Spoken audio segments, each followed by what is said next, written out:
रक्षा मंत्रालय ने अब ऑफिशियली 30,000 करोड़ का एक historic MALE UAV deal approve कर दिया है, जो कि इंडिया के ड्रोन मैन्युफैक्चरिंग इकोसिस्टम को अनलॉक करने वाला एक गेम चेंजर स्टेप माना जा रहा है। इस डील का स्केल और स्ट्रक्चर दोनों यूनिक है, क्योंकि इसमें पहली बार रिक्वायरमेंट को इस तरह से डिजाइन किया गया है कि 60% ऑर्डर लोवेस्ट बिडर को मिलेगा और 36% ऑर्डर सेकेंड लोवेस्ट बिडर को मिलेगा। मतलब एक ही प्लेटफॉर्म के लिए दो अलग अलग प्रोडक्शन लाइन बनेगी, ताकि मैन्युफैक्चरिंग स्पीड, कैपेसिटी और रेडंडेंसी सब मेंटेन हो सके। ये अप्रोच फ्यूचर के लिए एक स्ट्रॉन्ग इंडस्ट्रियल बेस क्रिएट करेगा, जहां एक मैन्युफैक्चरर के डिले होने पर दूसरा तुरंत कंपनसेट कर सके।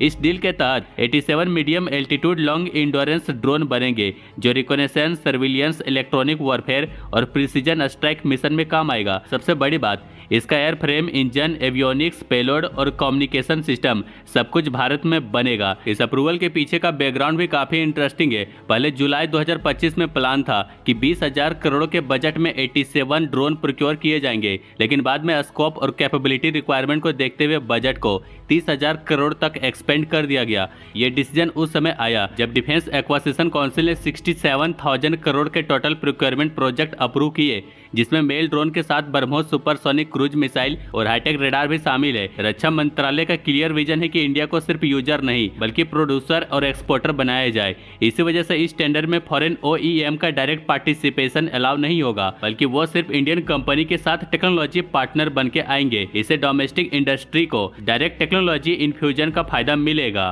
बात करते हैं कि कौन से प्लेयर इस रेस में हो सकता है, तो मार्केट में सबसे ज्यादा chances Adani defence and aerospace और टाटा एडवांस सिस्टम का है। अडानी ने ऑलरेडी नेवी को दृष्टि 10 वे डिलीवर किया है, जो इजराइल के हर्मिस 900 का अपग्रेडेड वर्जन है, जिसका इंडोरेंस 36 घंटे और पेलोड कैपेसिटी 450 kg है। टाटा के पास भी इजराइल एरोस्पेस इंडस्ट्री के साथ हेरॉन वे भी अपग्रेड प्रोजेक्ट का एक्सपीरियंस है। इंडस्ट्री इनसाइडर के हिसाब से सोलर इंडस्ट्री का डिफेंस वर्टिकल और राफे एम फाइबर जैसे नीचे ड्रोन टेक प्लेयर भी कंपटीशन में आ सकती है। डीआरडीओ के रुस्तम प्रोग्राम का प्रोडक्शन एचएल, बीईएल, एलएनटी जैसे पब्लिक प्राइवेट पार्टनरशिप के थ्रू इंटीग्रेट हो सकता है, लेकिन फाइनल सिलेक्शन ट्रायल्स और कमर्शियल नेगोशिएशन के बाद ही होगा। नॉर्मली जब रक्षा मंत्रालय एक बड़ा डिफेंस कॉन्ट्रैक्ट अप्रूव करती है तो उसका पूरा ऑर्डर एक ही कंपनी को मिलता है, जिसे हम L1 वेंडर कहते हैं, मतलब लोवेस्ट कॉस्ट पे टेक्निकली क्वालिफाइड बीडर। इस सिस्टम में एक बड़ा रिस्क होता है, अगर वो सिंगल वेंडर किसी वजह से प्रोडक्शन डिले कर दे, क्वालिटी में कंप्रोमिस हो जाए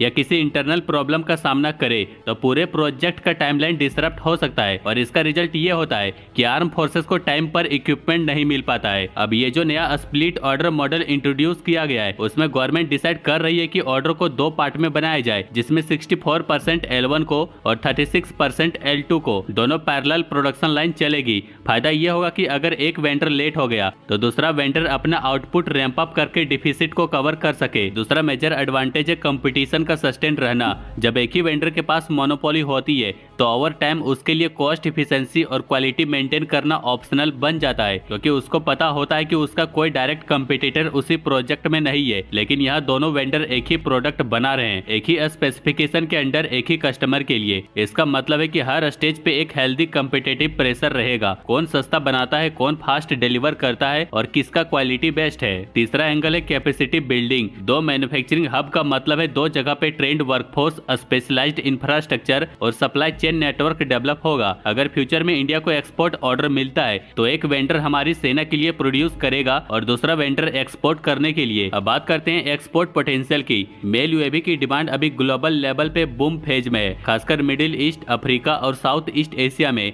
इस डिमांड का रीजन सिंपल है, ये ड्रोन काफी कॉस्ट इफेक्टिव है और सर्वेलांस प्लस प्रिसीजन स्ट्राइक दोनों कर सकती है, जिसे छोटे और मीडियम बजट वाली कंट्री अफोर्ड कर सकती है। टर्किश बायरक्टर TB2 का एग्जांपल लो। ये यूक्रेन रशिया के बाद एक एक्सपोर्ट बेस्ट सेलर बन गया है, क्योंकि इसने बैटलफील्ड में अपनी रिलायबिलिटी प्रूव कर दी है। अब ऐसे सिनेरियो में अगर इंडिया अपनी ड्रोन को बैटल प्रूवन और प्राइस कम्पिटिटिव बना दे तो वो टर्की के TB2 और चाइना के विंग लुंग सीरीज को डायरेक्टली चैलेंज कर सकता है। यह split order model indirectly export readiness में भी हेल्प करेगा, क्योंकि दोनों मैन्युफैक्चरर के पास सिमिल्टेनियसली प्रोडक्शन और डिलीवरी का एक्सपीरियंस होगा। इससे इंटरनेशनल कस्टमर के लिए ट्रस्ट फैक्टर भी क्रिएट होगा। ये इंडिया के पास मल्टीपल रिलायबल प्रोडक्शन सोर्सेस है जो टाइमली डिलीवरी दे सकता है। पहले सिचुएशन ये थी कि जब भी इंडिया को यूएवी चाहिए होता था तो इजराइल, अमेरिका या कुछ यूरोपियन कंट्री के वेंडर से डायरेक्ट इंपोर्ट करना पड़ता था। एग्जाम्पल के लिए इजराइल के हेरोन या सर्चर यूएवी या अमेरिका का MQ-9B प्रेडेटर। प्रॉब्लम ये थी कि इन इंपोर्ट में हम पूरे platform, spare parts, upgrade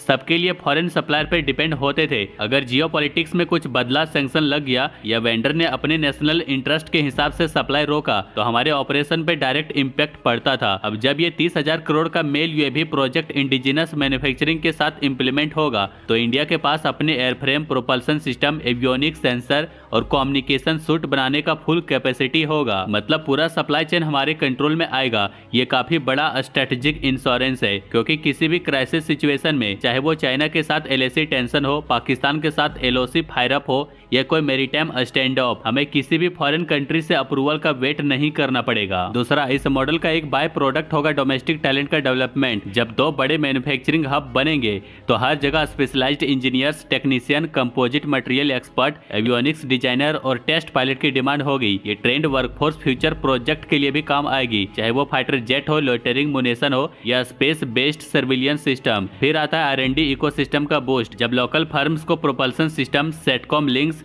electro optical infrared sensor और सिंथेटिक अपर्चर रेडार जैसे क्रिटिकल सब सिस्टम डेवलप करने का मौका मिलेगा तो वो सिर्फ एक यूएवी प्रोजेक्ट तक लिमिटेड नहीं रहेगा। ये टेक्नोलॉजी स्पिन ऑफ होकर मल्टीपल डिफेंस और सिविलियन एप्लीकेशन में यूज होगी, जैसे disaster monitoring, border security, forest fire detection और मैरीटाइम डोमेन अवेयरनेस। एक और हिडन बेनिफिट है एक्सपोर्ट क्रेडिबिलिटी का। जब इंडिया अपनी ड्रोन का पूरा डिजाइन और प्रोडक्शन इन हाउस कंट्रोल करेगा तो वो बायर के लिए कस्टमाइजेशन भी ऑफर कर पाएगा। जैसे कि मिडिल ईस्ट का कस्टमर अपने रिक्वायरमेंट के हिसाब से रेडार पेलोड चेंज करना चाहता है। अगर हमारा मैन्युफैक्चरिंग और आर&डी कंट्रोल अपने पास होगा तो हम कुछ ही महीनों में कस्टमाइज वेरिएंट डिलीवर कर सकते हैं, जबकि फॉरेन वेंडर से इंपोर्ट करते वक्त ये फ्लेक्सिबिलिटी नहीं मिलती है। आगे का प्रोसीजरल रोडमैप क्लियर है। पहले रिक्वेस्ट फॉर प्रपोजल इशू होगा, जिसमें एलिजिबल इंडियन वेंडर अपने डिजाइन और प्रोडक्शन प्लान सबमिट करेंगे। उसके बाद टेक्निकल इवैल्यूएशन और एक्सटेंसिव फील्ड ट्रायल्स होंगे, जहां इंडोरेंस, एल्टीट्यूड, पेलोड इंटीग्रेशन और कॉम्बैट सिस्टम की टेस्टिंग होगी।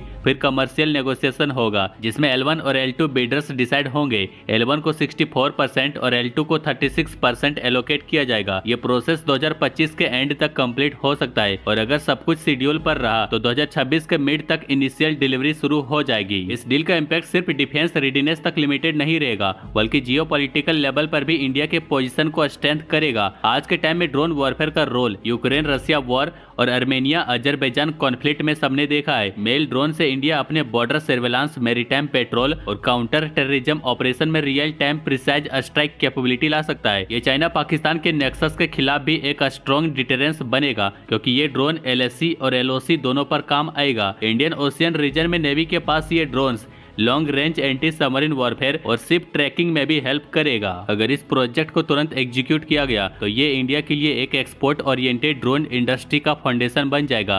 टर्किश बायरक्टर TB2 की तरह एक सक्सेस स्टोरी क्रिएट करना पॉसिबल होगा, जहां कॉस्ट इफेक्टिवनेस और रिलायबिलिटी दोनों बैलेंस हो। इंडियन मैन्युफैक्चरर के लिए ये एक गोल्डन अपॉर्चुनिटी है कि वो ग्लोबल ड्रोन मार्केट में अपनी जगह बनाए। और सबसे बड़ी बात, ये डील इंडिया को टेक्नोलॉजी कंज्यूमर से टेक्नोलॉजी क्रिएटर की तरफ शिफ्ट करेगी।